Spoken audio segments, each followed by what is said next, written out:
धाकड़ खबर, बेखौफसमा बेबाक अंदाज।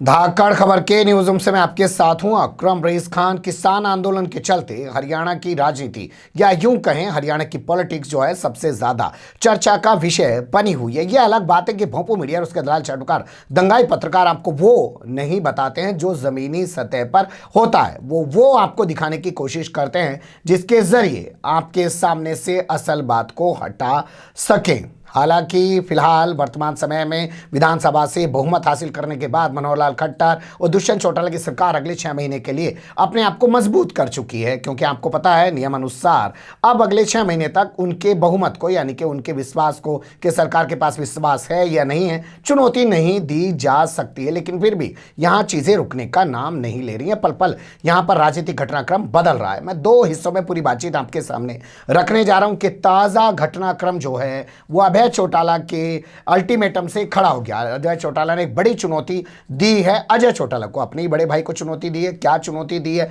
और क्या कहा है कि दम है तो आ जाओ चुनावी मैदान में, कैसे वो कह रहे हैं ये आपके सामने पहले हिस्से में रखने की कोशिश करूंगा। खबर के दूसरे हिस्से में रखने की कोशिश करूंगा कि जो बहुमत 55 और 32 के तहत हासिल किया है, मतलब इनके हक में 55 वोट पड़े हैं और इनके खिलाफ महज 32 वोट पड़े हैं, जिसमें से 30 कांग्रेस के और 2 निर्दलियों के, वो 32 पे सिमट के रह गए। तो ऐसा क्यों हुआ है, उससे पहले क्या क्या ग्राउंड तैयार किया गया था, वो खबर के दूसरे हिस्से में रखने की कोशिश करूंगा। सबसे पहले खबर के पहले हिस्से की बात कर लेते हैं। तो चंडीगढ़ में बाकायदा प्रेस कॉन्फ्रेंस करके अभय चौटाला ने एक ऐलान किया है कि दम है तो अजय चौटाला, दिग्विजय चौटाला या दुष्यंत चौटाला या उनका पूरा परिवार ऐलानाबाद से मेरे सामने आके चुनाव लड़के दिखाए। सुन लीजिए कैसे अभय चौटाला ये चुनौती दे रहे हैं।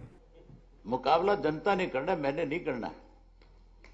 मैंने तो बहुत खुली छूट दिया। अब जैसे साथी ने मेरे से पूछ लिया था कि वहां से दिग्विजय लड़ेगा, मैं बोला दिग्विजय क्यों, उसका बाप लड़ ले, उसका भाई लड़ ले। रोज ये कहते थे मेरे लिए, हमारी वजह से अभय सिंह विधानसभा पहुंच गया। अब वो चारों आ जाए ना लड़ने के लिए, उनको वहम निकल जाएगा, पता चल जाएगा। ये चुनाव ऐलानाबाद का अब की बार एक चीज का और फैसला करेगा कि चौधरी देवीलाल का असल वारिस कौन है और चौधरी देवीलाल की नीतियों को कौन आगे ले जा सकता है। इस बात पे ऐलानाबाद के लोग इस बाई इलेक्शन में मोहर लगाएंगे। ये प्रेस कॉन्फ्रेंस आयोजित की गई थी बजट को लेकर। बजट अभी हाल ही में विधानसभा से पास हुआ है, उस पर अपनी प्रतिक्रिया दे रहे थे अभय चौटाला। अभय चौटाला को आप जानते ही हैं, आईएनएलडी के राष्ट्रीय महासचिव हैं और उन्होंने 26 जनवरी को ट्रैक्टर पर सवार होकर विधानसभा जाकर विधानसभा स्पीकर ज्ञानचंद गुप्ता को अपना इस्तीफा सौंप दिया था, जिसके बाद इस सीट पर चुनाव होना है। हालांकि ये अकेली सीट नहीं है जिस पर उपचुनाव होगा, इसके अलावा एक सीट और है जिस पर उपचुनाव होना है। वो सीट है कालायत विधानसभा सीट, जिससे बीजेपी के विधायक रामपाल माजरा ने इस्तीफा दिया है। उन्होंने भी चंडीगढ़ में प्रेस कॉन्फ्रेंस करके किसानों के हक में इस्तीफा दिया था। ये दोनों सीटें हैं, तो दोनों सीटों पर अगले 6 महीने के अंदर, जैसा कि इन्होंने 26 जनवरी को इस्तीफा दे दिया, आपको पता ही है, उसके 6 महीने के भीतर जो है अंदर अंदर उस पर चुनाव होना है। लेकिन इनका ये चुनौती देना और सीधे इस तरीके से चुनौती देना बहुत सारे सवालों को जन्म दे रहा है। पहला सवाल तो यही है कि चौटाला परिवार के बीच जो खींचतान चल रही है वो फिर से एक बार सड़कों पर आती हुई दिखाई दे रही है। आपने सुना अभय चौटाला ने कहा कि ऐलानाबाद की जनता यह भी साबित कर देगी कि कौन असल में किसानों का हितैषी है और कौन असल में देवीलाल का वंशज है। बता दें आपको, देवीलाल एक बड़े किसान नेता के तौर पे जाने जाते हैं और अजय चौटाला का परिवार हो चाहे अभय चौटाला का परिवार हो, ये सब देवीलाल के परिवार से ही आते हैं। लेकिन उन्होंने कहा कि ये ऐलानाबाद का जो चुनाव होगा वो इस बात पर भी मोहर लगाएगा कि देवीलाल का असली वंशज कौन है। अब बात कर लेते हैं रामपाल माजरा को लेकर। रामपाल माजरा वर्तमान समय में भले ही बीजेपी में थे, 2019 में आए थे, भले ही बीजेपी के टिकट पर वो विधायक बने थे, लेकिन 2009 से वो असल में आईएनएलडी में ही थे और 2 बार वो विधायक आईएनएलडी में ही रहे थे। अब अगर वो बीजेपी छोड़ के चले गए हैं और हो सकता है वो अभय चौटाला की पार्टी आईएनएलडी से चुनावी मैदान में उतरे, तो मुश्किल नहीं है कि सीट भी आईएनएलडी के खाते में चली जाए। यानी कि अभय चौटाला अपनी सीट तो जीत के आ ही सकते हैं, वो साथ में रामपाल माजरा के जरिए आईएनएलडी की एक सीट और बढ़ा सकते हैं विधानसभा में। और अगर ऐसा हुआ तो जेजेपी और बीजेपी सरकार को बड़ा करारा तमाचा होगा। लेकिन एक सवाल यहां और है, उस पर भी गौर करना जरूरी है कि जिस तरीके की बातें कही जा रही थी कि दिग्विजय चौटाला को उतारा जा सकता है ऐलानाबाद से अभय चौटाला के सामने, तो क्या अब अभय चौटाला की श्रुति के बाद दिग्विजय चौटाला को उतारने की कोशिश करेगी जेजेपी यानी कि जननायक जनता पार्टी? और अगर वो नहीं उतारती है तो साफ दिखाई देगा कि अभय चौटाला से घबरा गई है और जमीनी सतह पर उसको रिजल्ट मिलने लगा है कि अभय चौटाला के सामने दिग्विजय चौटाला को नहीं उतारा जा सकता। बहुत सारा घटनाक्रम है जिस पर नजर बनाए रखना जरूरी है, लेकिन कुछ चीजें थी मुझे लगा कि समेट के आपके सामने रखे। खबर के पहले हिस्से में राजनीति के किसी भी पहलू को एक झटके में समझा नहीं जा सकता है। अब यहां से मैं खबर के दूसरे हिस्से की तरफ आपको लेकर चलना चाहता हूं और इस पर बात कर लेते हैं कि आखिर विधानसभा में जो इतना प्रचंड बहुमत जेजेपी और बीजेपी की सरकार को मिला है, या यूं कहें मनोहर लाल खट्टर और दुष्यंत चौटाला की सरकार को मिला है, आखिर उसके पीछे ग्राउंड क्या था? तो एक छोटी सी कहानी पहले आपको सुनाना चाहता हूं। हमारे एक साथी हैं सक्सेना जी, वो अपने एक शर्मा जी के साथ एक बार बीज वाले की दुकान पे से बीज लाए, अपने घर के बाहर सब्जी बो दी। अब सक्सेना जी के यहाँ तो सब्जी हुई नहीं, सब्जी हो गई शर्मा जी के यहाँ। सक्सेना जी एक दिन सुबह उठे और जाके शर्मा जी के बाहर सब्जी काटने लगे। शर्मा जी आ गए, उन्होंने कहा, अरे सक्सेना जी ये क्या कर रहे हो, हमारी सब्जी क्यों काट रहे हो? तो उन्होंने कहा, भाई बीज तो मैंने भी डाला था, लेकिन मैंने बीज वहां डाला लेकिन सब्जी यहाँ पे उगी है। तो राजनीति में ऐसा ही होता है, तभी तो अमित शाह कहते हैं भोजपुर में खड़े होकर कि बटन यहाँ दबाओ और करंट जाके शाहीन बाग में लगे।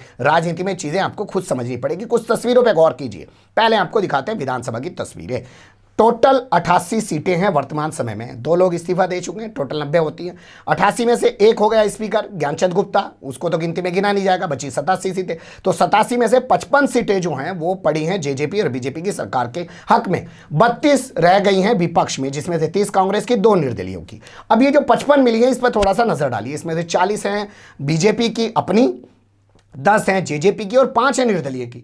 तो ऐसा क्या हुआ कि 55 मिल गई? और ऐसा क्या हुआ कि जो जेजेपी वाले गुर्रा रहे थे, सीधे सीधे आंख दिखा रहे थे दुष्यंत चौटाला को, वो भी जो है वोट डालते हुए दिखाई दिए? तो कुछ चीज़ों पे नजर डालिए, फिर आपको मजा आएगा देखने में। महम एक विधानसभा सीट है, यहाँ से निर्दलीय विधायक हैं बलराज कुंडू। ये वो विधायक हैं जो इस सरकार से सबसे पहले बाहर निकले थे, इन्होंने इस्तीफा दे दिया था। इनके ठिकानों पर इनकम टैक्स ने हाल फिलहाल में अभी ताबड़तोड़ छापेमारी की, कहीं दिल्ली में, कहीं हिसार में, कई जगह पे ताबड़तोड़ छापेमारी की। हमने इनसे बात करने की कोशिश की, इनका एक इंटरव्यू करना चाहते थे, लेकिन ये वक्त नहीं दे पाए, वो इंटरव्यू हम नहीं कर पाए हैं। लेकिन आप देखिए जिस तरीके से ताबड़तोड़ छापेमारी की गई बलराज कुंडू के यहाँ, तो और विधायक जो थे निर्दलीय, जो पांचों के पांचों जेजेपी और बीजेपी को समर्थन दे रहे थे, क्या उनको मैसेज नहीं था, समझ जाओ बलराज कुंडू का यह हाल कर सकते हैं हम, तो तुम कोई दूध के धुले हो क्या? तुम्हारे यहाँ कुछ नहीं जाके हम पकड़ सकते हैं क्या? ये सब हो कब रहा था? जबकि सरकार को बहुमत साबित करना था विधानसभा में, उससे पहले।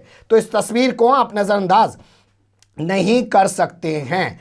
इसी का असर लगा कि जेजेपी के जो विधायक हैं बबलू देवेंद्र, जो खड़े होकर विधानसभा में खूब बोल रहे थे, सरकार पे सवाल खड़े कर रहे थे कि आपकी वजह से ऐसी स्थिति होगी, हम लोग क्षेत्र में नहीं जा पा रहे हैं। लेकिन जब वोट डालने की बारी आई तो वो भी वोट डाल रहे थे। जेजेपी के इससे पहले कई और विधायक थे जो दुष्यंत चौटाला को आंखें दिखा रहे थे, लेकिन वो भी वहीं वोट डाल रहे थे, एक भी खिलाफ में नहीं गया। तो ये बलराज कुंडू वाला सीन थोड़ा ध्यान रखिएगा। अब दूसरा सीन आपके सामने रखते हैं। विधानसभा के बाहर सीएम मनोहर लाल खट्टर का विरोध करने पर शिरोमणि अकाली दल के पंजाब से जो विधायक हैं उनके खिलाफ एफआईआर दर्ज कराई जाएगी। बाकायदा एक कमेटी बनाकर पूरे मामले का मंथन करने के बाद स्पीकर ज्ञानचंद गुप्ता ने ये आदेश जारी किया है। ज्ञानचंद गुप्ता ने गृह सचिव राजीव अरोड़ा, इसके अलावा डीजीपी मनोज यादव, जिनको हटाने पर तुले हुए हैं, आपको पता है अनिल विज जो गृह मंत्री हैं वर्तमान समय में, स्वास्थ्य मंत्री भी हैं वो वर्तमान समय में हरियाणा के, वो कहते हैं मनोज यादव को डीजीपी नहीं रहने दूंगा। लेकिन मनोहर लाल खट्टर कह रहे हैं यही डीजीपी रहेगा। इस मामले को लेकर तनातनी चल रही। अब अंदर की खबर मीडिया आपको जब नहीं बताएगा तो आपको क्या पता चलेगी? आप अपनी दाल रोटी में लगे रहेंगे कि राजनीति को समझेंगे?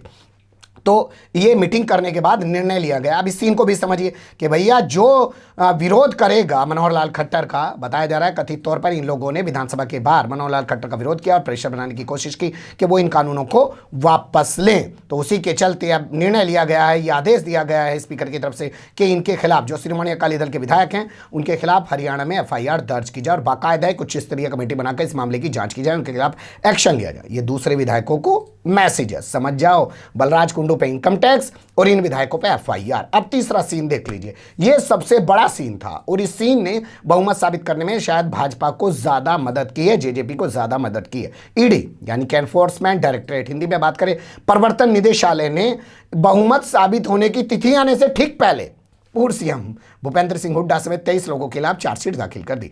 पंचकुला की स्पेशल कोर्ट में यानी कि विशेष अदालत के अंदर ये चार्जशीट दाखिल की गई। चार्जशीट में आरोप लगाया गया कि पंचकुला के अंदर जो इंडस्ट्रियल एरिया है, उसके जो प्लॉट हैं, वहां का जो आवंटन हुआ था भूपेंद्र सिंह हुड्डा के सीएम रहते हुए, उसमें हजारों करोड़ का घोटाला किया गया है। लेकिन चार्जशीट कब दाखिल की गई? जबकि सदन में जेजेपी को, बीजेपी को बहुमत साबित करना था। तो भैया पूर्व सीएम समेत 23 पे जाके ईडी ने अपना शिकंजा कस दिया, चार्जशीट दाखिल कर दी। तो जो और विधायक है जो पहली बार चुन के आया है, मान लीजिए जो निर्दलीय है, जो अपने दम पे चुन के आया, उसे अपना कुछ दाल रोटी कमाना है, जो उसने खर्च किया है चुनाव के दौरान अपने को संबंध बनाए रखने, या उसने जो जोड़ रखा है उसे बचा के उसको रखना है, तो इन सबको तो मैसेज चला गया ना कि अगर बहुमत साबित नहीं हुआ तो केंद्र में जो बैठा है ईडी और तमाम तरीके की चीजें जो हैं वो बख्शेंगी नहीं। क्या गलत है या सही है? जो भी हो अपनी राय जरूर दीजिएगा, पर यह सवाल उठना लाजमी है कि सीधे बहुमत साबित होने से पहले इस तरीके की छापेमारी, इस तरीके की चार्जशीट, इस तरीके की एफआईआर दर्ज होना सवालों को जन्म नहीं देता क्या जी? बने रहेगा धाकड़ खबर के साथ। फिलहाल कमेंट्स के रूप में आप लोग अपनी राय दे सकते हैं, खबर को लाइक कर सकते हैं, चैनल को सब्सक्राइब कर सकते हैं और ज़्यादा से ज़्यादा हमारी खबरों को शेयर कर सकते हैं। फिर ऐसे ही किसी सुलगते हुए उलझते मुद्दे लेकर मैं आपके सामने हूँगा हाजिर। फिलहाल अभी मुझे दें इजाज़त।